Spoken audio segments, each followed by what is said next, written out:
अरे आश्चर्य होता है, झूठ बोल करके तुम सोच रहे हो हम संभाल लेंगे। नहीं नहीं, झूठ तुम्हारा नाश कर रहा है, तुम्हें पता नहीं।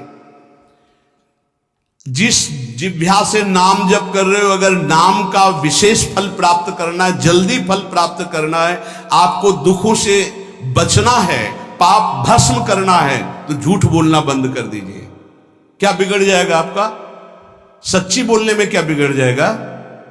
सच्ची बोलना शुरू करोगे, हिम्मत नहीं रह जाएगी पाप करने की। ये जो पाप करने की तुम्हारी हिम्मत पड़ रही, झूठ बोलने के कारण पड़ रही। नहीं, असत्य संपातक पुंजा, सबसे बड़ा पाप झूठ बोलना। उससे क्या होता है? हर चीज हम छुपाना चाहते, किससे? उस सर्वज्ञ परमात्मा से, गुरुदेव से। नहीं, झूठ नहीं। नाम इसीलिए नहीं चल पा रहा, थोड़ी दिन नाम चलाएंगे छूट जाएगा, क्योंकि आप झूठ बोलते हैं, पापाचरण करते हैं। अगर नाम को चलाना है तो नारायण स्वामी जी कह रहे हैं, पहली बात मौन का आश्रय लीजिए, कम बोलिए, अधिकतर चुप रहना सीखिए, तभी नाम चला पाएंगे।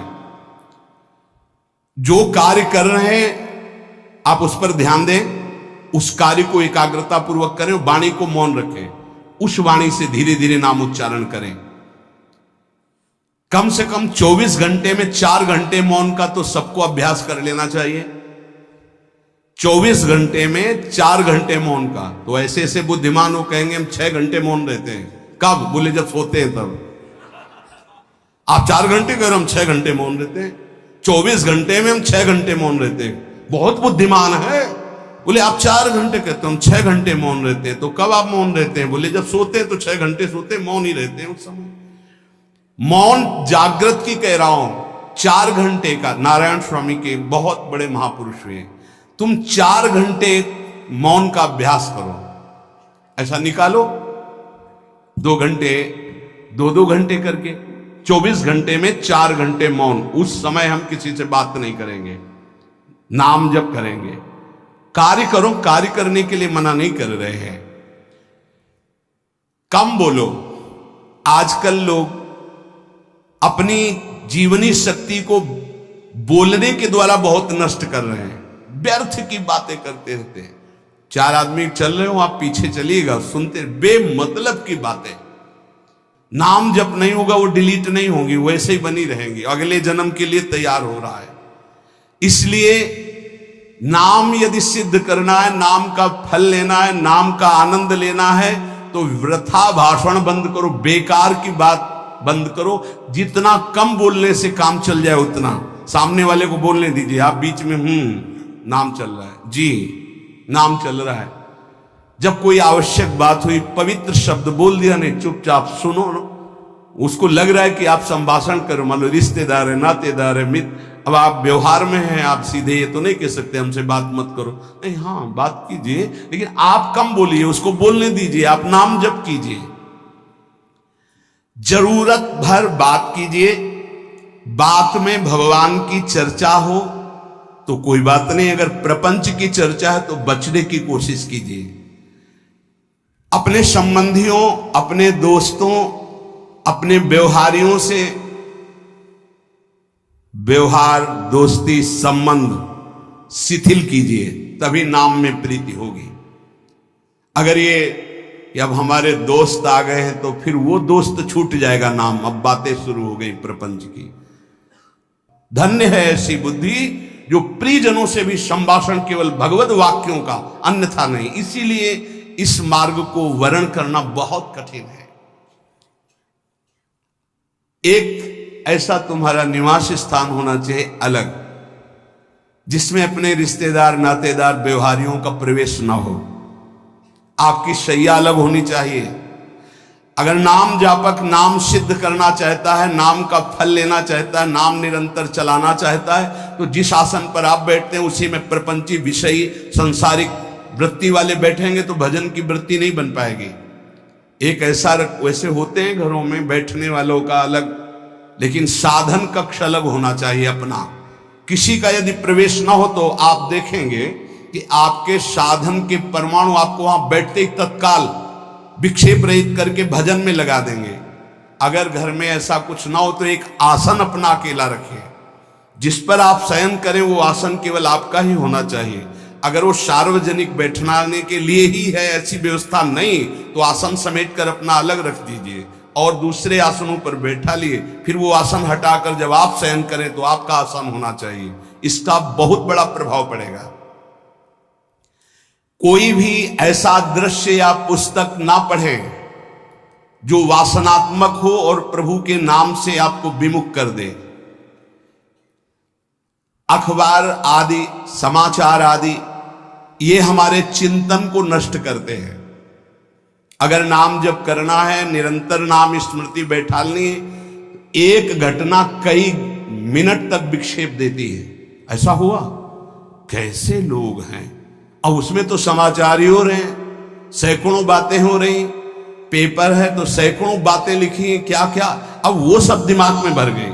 इतना व्यसन है किसी किसी को पेपर पढ़ने का, समाचार पत्र पढ़ने का, कि सुबह होते ही वो विरह में रहते हैं कि पेपर आ जाएगा। आया, मिला तो ऐसी एकाग्रता से पढ़ते हैं जैसे वेदांत चिंतन करने वाला वेदांत चिंतन। चश्मा लगा, चाय रखी, ठंडी हो रही, उससे मतलब बीच बीच में चाय और चश्मा से और पूरे दिमाग में वही। अब क्या करेगा, जो पढ़ा है उसका चिंतन बनेगा, वही बोला जाएगा। अब जहां चार मिले तो तुम्हें पता है, उत्तर प्रदेश में ये हुआ, मध्य प्रदेश में ये हुआ, चर्चा दिमाग। नाम जापक पूज्य श्री नारायण स्वामी कह रहे, अखबार पढ़ना, दुनिया भर की प्रपंच की जिसमें बातें हैं, ऐसे समाचार, ऐसे टेलीविजन देखना, ये तुम्हारे हृदय में नाम नहीं चलने देंगे, तुम्हारी स्फुरणा को गंदी कर देंगे, बेकार का वक्त खराब होगा। इसलिए अगर आपको पढ़ना ही है तो धार्मिक ग्रंथों को पढ़िए, अपने इष्ट संबंधी ग्रंथों को पढ़िए नाम जपने के लिए। किसी को कभी वचन ना दे। पांचवा, बहुत बहुत पॉइंट की बात करें, यदि आपने किसी को वचन दे दिया और पूरा नहीं किया तो भजन का फल वहां जाएगा, ध्यान रखना। यही हमसे सब त्रुटियां होती रहती है अपने लोगों से। जाओ आज के बाद वचन दे दिया, हम ऐसा नहीं करेंगे, नहीं करेंगे चाहे मर जाएं। और अपने लोग ऐसे फिसड्डी हैं कि शाम के वचन देते हैं और सुबह फिसल जाते हैं। 2-4 दिन बोलते बहुत चला, फिर फिसल जाते हैं। बोले कसम से आज से ऐसा नहीं करें। तो आप इसको खिलवाड़ न समझे, आपके सुकृत नष्ट हो रहे हैं, वासना आपके सुकृतों को नष्ट कर रही। दूसरा, जैसे आपने किसी से कहा कि मैं शाम के 5 बजे आ जाऊंगा, तो 5 बजने में 5 मिनट कम होने पर आपको पहुंच जाना चाहिए, 5 मिनट ओवर होने पर नहीं, उसके पहले ही आपको ऊपर। यह संतों के जीवन में देखा गया है। समय का बहुत बड़ा जीवन में अस्तित्व है। अगर आप किसी को समय दें, फिर उसमें प्रमाद स्थिति नहीं होनी चाहिए। 5 मिनट पहले पहुंचिए। समय दिया है किसी को तो 5 मिनट पहले उसको इंतजार ना करना पड़े। रात को सोते समय नाम जापक उपासक विचार करें, मेरा नाम किन किन कार्यों में छूटा, मेरे से कौन कौन सा पाप हुआ, मैंने कौन सी आज गलती की जो नहीं करना चाहिए, और उसे डायरी में नोट करें। नारायण स्वामी कह रहे हैं दूसरे दिन सावधानी पूर्वक वो गलतियां ना होने पाए जो हमने आज की। जब उपासक सत्य बोलना स्वीकार करता है तो उसके हृदय में डर जागृत हो जाता है। ध्यान रखना, डर ये माया के द्वारा प्रेरित है। अगर व्यापार में सत्य बोलेंगे तो पैसा अधिक नहीं आएगा, अगर हम सत्य बोल दिए तो डांट लगेगी, अगर हम सत्य बोल दिए तो सब लोग जान जाएंगे मैं ऐसा गंदा हूं। सच्ची मानिए, सत्य बोलने का नियम ले लीजिए, आप निष्पाप हो जाएंगे, आप महात्मा बन जाएंगे अंदर से। कोई भी पापाचरण आपके जीवन में नहीं रह जाएगा। भगवान का नाम सत्य है, उस नाम को चलाने के लिए झूठ बोलने वाला नाम को कैसे चला सकता है। सत्य बोलने से यदि तुम्हारा नुकसान हो रहा है तो तुम सह जाइएगा। नारायण स्वामी कह रहे हैं उससे बड़ा लाभ आपको श्री भगवान प्रदान करेंगे। आप सत्य बोलिए। आजकल भगवान पर विश्वास नहीं, इसलिए झूठ पर विश्वास है। कलयुग की ऐसी प्रेरणा है कि सब झूठ बोलने लगे हैं। कोई डरता ही नहीं झूठ बोलने में, पूरा का पूरा। जैसे नहीं कहते कुछ तो सत्य होगा, ऐसे ऐसे महानुभाव हैं कि 100% झूठ बोल जाते हैं, 100%। धन्य है मोबाइल जो झूठ बुलाने में बहुत प्रवीण है, बहुत प्रवीण है। अरे भाई हम नहीं मिल सकते, आज हमारा मन नहीं है, खत्म खेल हो गया, सत्य बात है, नहीं मिल सकते आपसे, मत उठाओ फोन। अगर तुम्हें झूठे ही बोलना तो फोन क्यों उठाओ? नहीं बोलेंगे, नहीं उठाएंगे तो समझ जाएगा कि उनकी रुचि नहीं। ये झूठ क्यों बोलना, सत्य बोलो। झूठ से यदि आप बच गए तो आपके जिह्वा पे नाम निरंतर चलने लगेगा। ये झूठ ही नाम नहीं चलने दे रहा। असत्य आचरण, छुपाने की वृत्ति, असत्य भाषण, ये नाम में प्रीति नहीं। किसी को भी फुसलाने के लिए झूठ मत बोलिए। सत्य बोलने का अभ्यास कर लिए तो पापी जीव भी महात्मा बन जाए। सत्य आवश्यक है। एक बड़े कागज पर ऐसी जगह लिख के रख लो जहां तुम उठते बैठते देखते हो कि मुझे सत्य बोलने का नियम लेना है, झूठ नहीं बोलना है।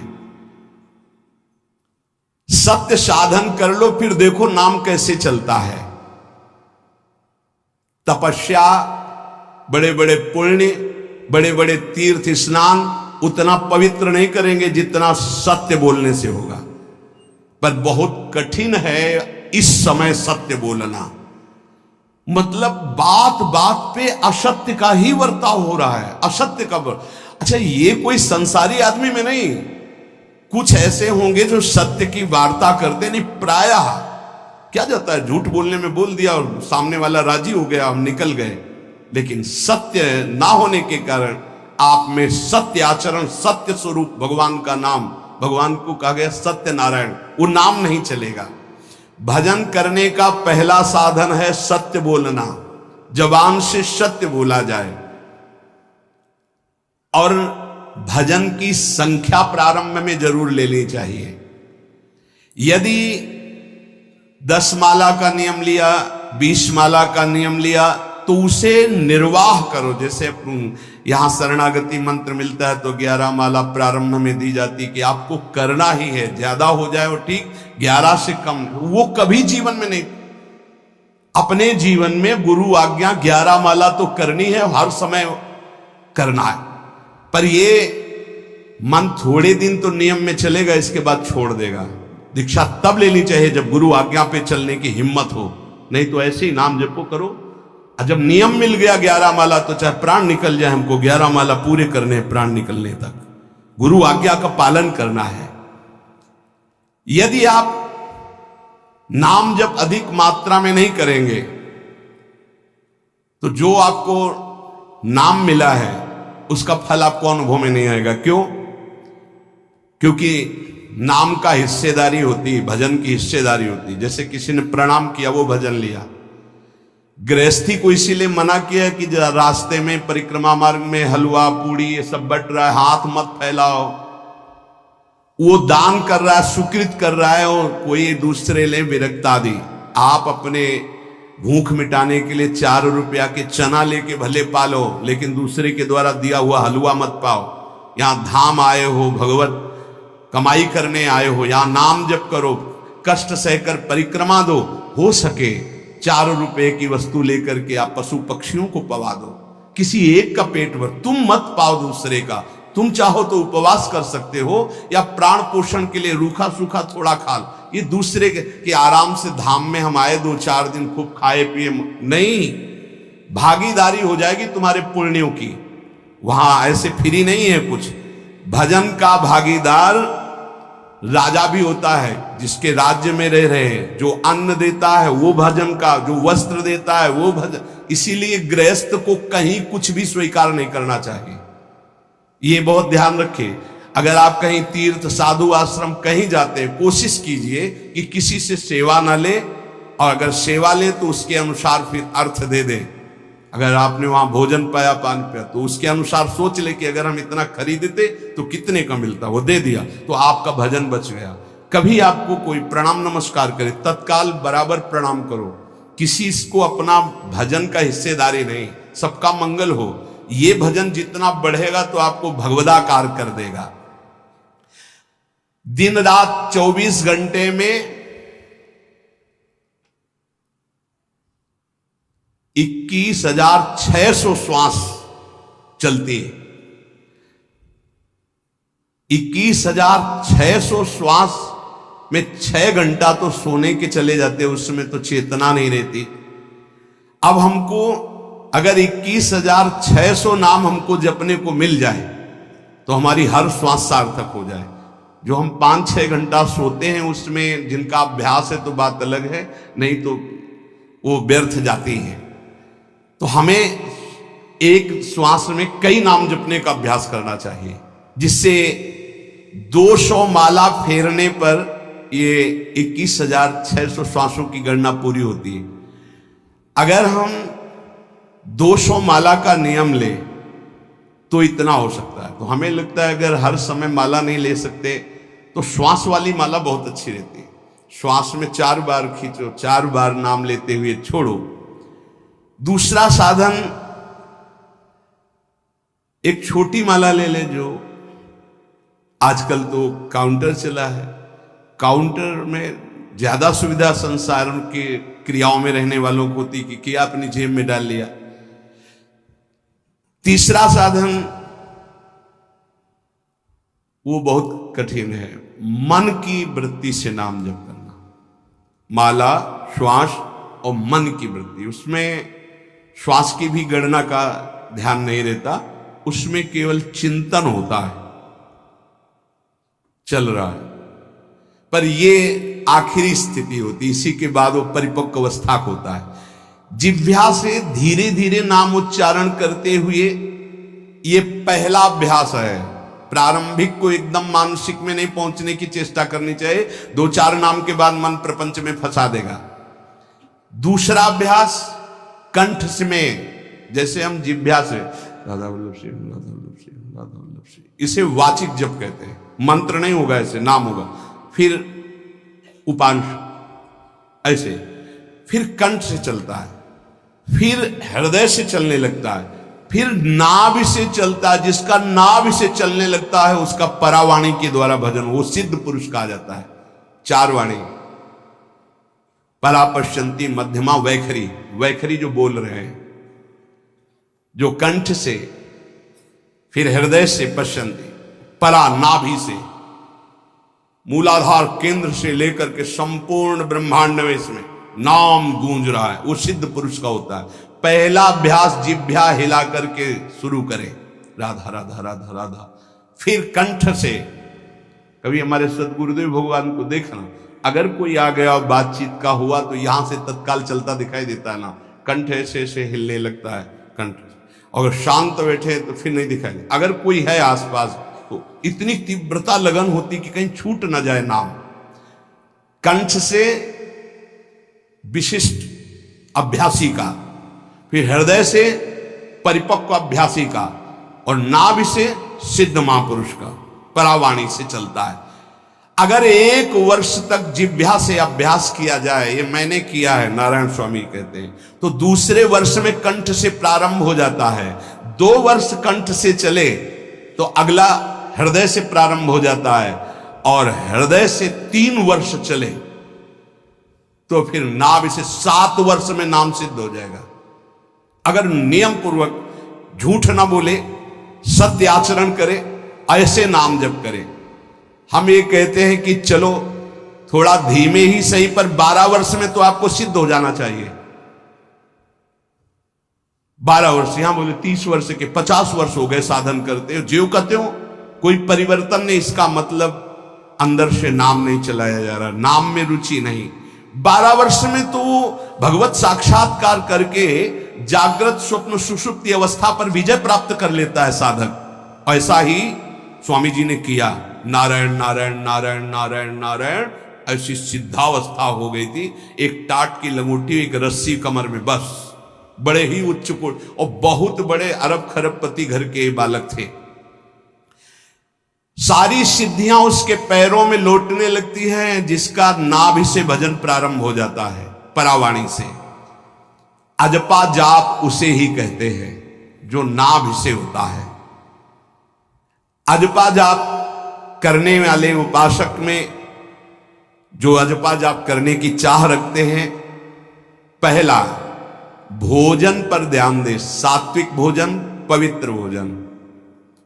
भाई नाम का स्वाद नहीं मिला तो कुछ लोग जो है बहुत प्रसन्न होते हैं जब सांसारिक पदार्थ आता है। बड़ी कृपा श्री ठाकुर जी की रही है कि इस विषय पर जो है बहुत परिपक्व किया है। रोटी नहीं मिली, ये रबड़ी रसगुल्ला की तो बात जाने दो। गंगा का किनारा, गांव में जाना नहीं, जो आकाश वृत्ति से वह आ जाए वही। आप लोगों को तो रोटी तो मिल रही है। पहला नाम सिद्ध करने के लिए भोजन सात्विक और थोड़ा, अगर एक समय पाके निर्वाह कर लो तो अच्छा, नहीं तो 2 समय, 3 समय पाने का तो अधिकार ही नहीं साधक को। भगवान की बड़ी कृपा है, जब भूख थी तब था नहीं, और जब है तो भोजन नहीं पा सकते। वो बड़ा लीला बिहारी है। जब भूख थी तब भोजन नहीं, और जब भोजन है तो नियम कानून इसके लग गए हैं, ये इतना इतना। दूसरा, पहला भोजन पर पवित्र। देखो नाम जप के लिए बहुत आवश्यक है। यही जीवन है कि अगर आप नाम जप करने लगे तो हमारा बोलना, हमारा जीना सार्थक हो जाएगा। अगर नाम जप आपको करना है तो पवित्र भोजन होना चाहिए। 2 टाइम भोजन पाना है तो थोड़ा थोड़ा पाओ, पेट ना भरने पाए, ऐसा ना लगने की वजन बढ़ गया है। वजन बढ़ गया है तो भजन घट गया है, वजन घट गया है तो भजन बढ़ गया है। देखो तुम्हारे संसारिक संबंधी माता पिता चाहेंगे कि तुम्हारा चिकना शरीर होना चाहिए, हष्ट पुष्ट होना चाहिए, लेकिन हम चाहेंगे कि तुम्हारा भजन पुष्ट होना चाहिए, भगवदाकार वृत्ति होना चाहिए। शरीर तो आज है, कल नहीं रहेगा, चाहे जितना चिकना कर लो। संसारिक माता पिता के प्यार में और गुरु के प्यार में यही अंतर है। वो आपके स्वरूप को पुष्ट करेगा तो शरीर तो अपने आप, मन प्रसन्न है तो वो स्वस्थ है, अस्वस्थ होने पर भी स्वस्थ है। अगर शरीर स्वस्थ है और काम वासना है, नाना प्रकार की चिंताएं, ये थोड़ी माता पिता दूर कर पाएंगे। वो तो तपस्या और साधना से ही दूर होती है, ध्यान रख लीजिए। अधिक भोजन पाना, शरीर को बहुत पुष्ट बलवान कर लेना, तो हर इंद्रियों को भोग देना पड़ेगा आपको। वो कोई तपस्वी होता है, जो तपस्वी होता है वो संयमी होता है, जो संयमी होता है उसके चर्बी नहीं होती, ध्यान रखना। युक्ताहार विहार से, प्राण पोषण के लिए केवल शरीर में अन्न जाए तब नाम में प्रीति होगी। खाते खाते अनेकों जन्म व्यतीत हो गए, वर्षों व्यतीत हो गए, अरे अब तो भजन कर लो, कहां तक खाओगे? ये नरक कुंड है, डाला विष्ठा बन गया। नींद, एक नियम बना लो कि इतना ही सोना है। पता नहीं सोने में कौन सा सुख, नींद में केवल एक बात का सुख होता है, आपका संसार का चिंतन नहीं होता, तो आप जो शांत रहते हैं वो सुख होता है, लेकिन वो तमोगुणी सुख है। अगर आप जागृत में संसार का चिंतन न होने दें और भगवत चिंतन कर रहे तो आप महापुरुष हो जाएंगे। सो सो के जीवन क्यों बर्बाद करते हैं? एक टाइम रखिए सोने का, बस। ये कोई तुम्हारा सुख नहीं है, ये तमोगुणी सुख है। निद्रा आलस्य प्रमादोत्तम तत्तामस मुदाहृतम।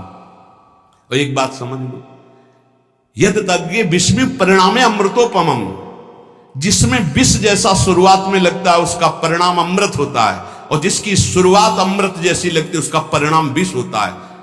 प्रातःकालीन उठ करके सत्संग में आना विष जैसा लगता है, लेकिन उठ के आ रहे हो तो इसका फल अमृत होगा। ब्रह्म मुहूर्त में सो रहे हैं, जीवन बर्बाद कर रहे हैं, अरे ब्रह्म मुहूर्त में उठिए, स्नान कीजिए और सच्चिदानंद भगवान में चित्त को जोड़िए। ये विष जैसा लगता है, परिणाम अमृत जैसा होता है। तीसरा, 24 घंटे में 1 घंटे का तो एकांतवास करना सीख ही लो, चाहे गृहस्थ हो चाहे कोई भी हो। 1 घंटे हमसे कोई बात नहीं करेगा, अपने दरवाजा बंद, थोड़ा 1 घंटे कोई ऐसा समय निकालो जिसमें चित्त को केवल श्री कृष्ण से जोड़ो, प्रियाजू से जोड़ सको। चौथा, विरक्त साधक, तकिया गद्दा, ये सब चीजें अगर लगा के सोओगे तो नाम जप नहीं होगा। देखो,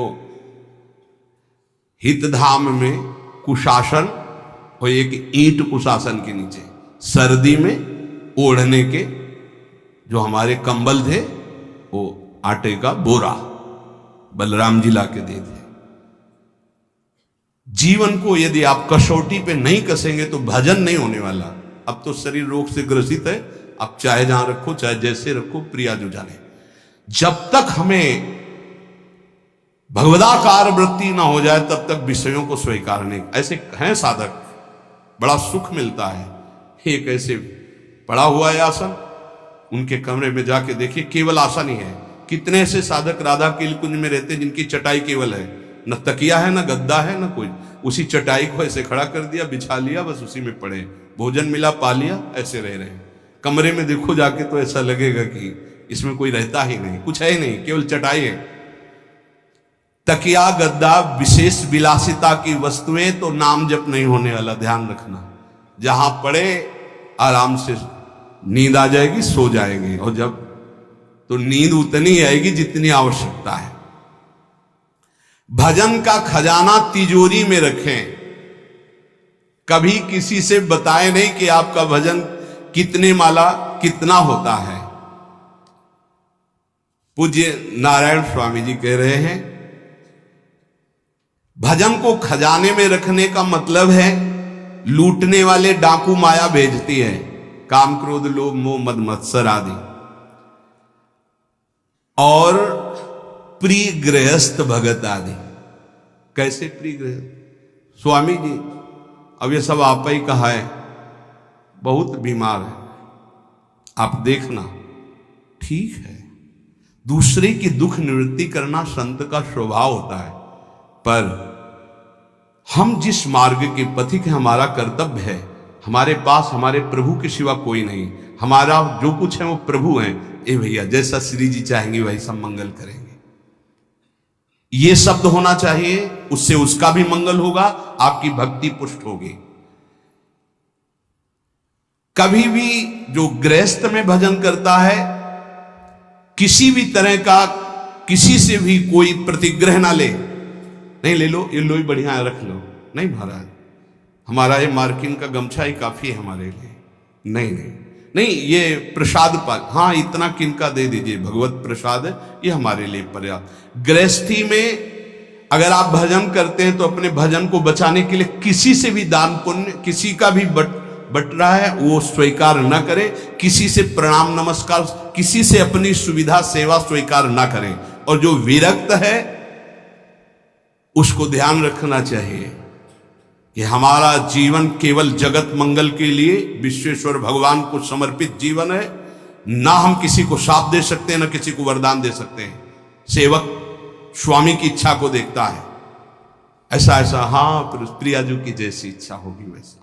नहीं, आप ऐसा नहीं, प्रियाजू का बस जबान से कभी ना किसी के प्रति शाप का, और ना हरिराम व्यास जी ने कहा है कि शाप और वरदान हमारी हमारे स्वामी की, तो हमें हर बार में यही बोलना है, जैसी प्रियाजू की इच्छा, जैसी श्यामाजू की इच्छा।